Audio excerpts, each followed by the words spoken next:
So, hi, my name is Maggie. I am a technical writer in the automotive software as a service space. Been doing that for 3 years, but been technical writing for almost eight.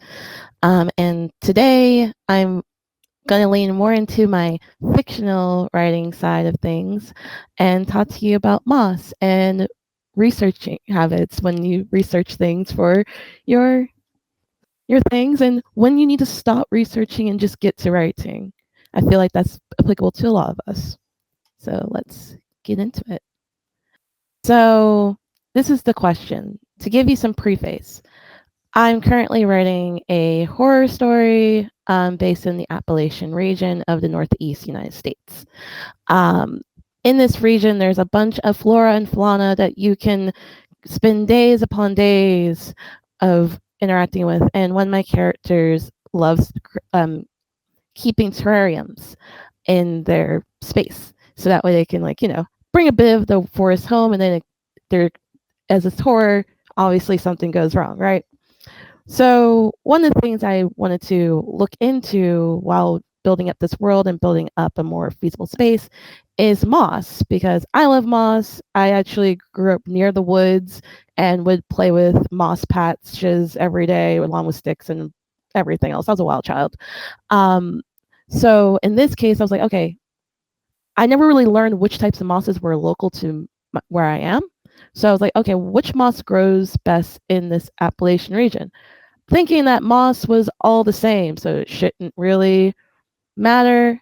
And then only to find out there are approximately 200 common mosses in the Northeast and Appalachian Mountains.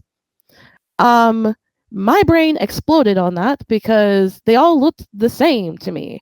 But as I started going both outside and researching, I realized no, they do look different. I guess that would make sense that they would classify them differently.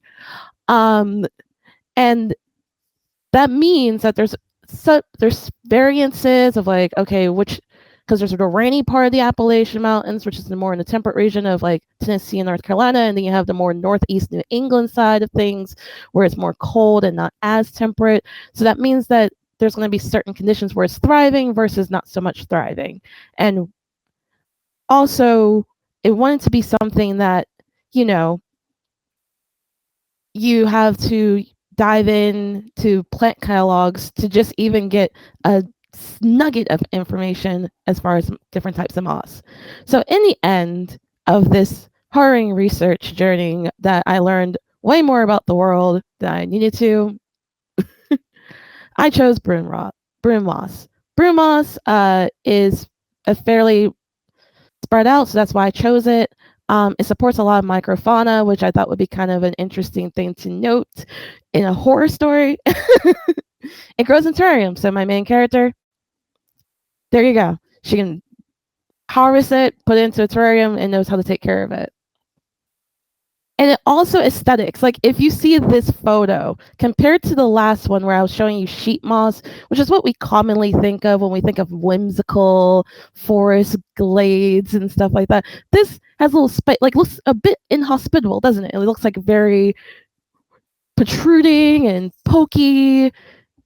Just so if something that contains all of it is there, you're probably going to be like, oh, that's a little too that may not be something I want to take home with me. But yet my MC does do it anyway. So is this where I stop researching? I found the moss that I'm going to use in this particular story. Yes and no. One thing I've found out is that you're never going to feel like you did enough research. In the sense that you're never going to feel like you did, like, did you document all your resources? Did you talk to enough subject matter experts? Did you ask good enough questions? You're always going to keep reiterating on that process as you get more feedback of like, are you sure about broom moss? Because I think this other type of moss is way more creepy looking that you may get from like readers or in reviewers or whatever the case may be.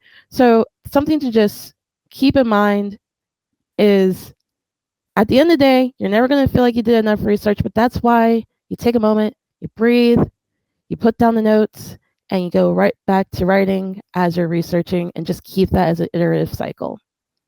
And that's all I had to say. Thank you so much for listening, and Have a good time at the conference.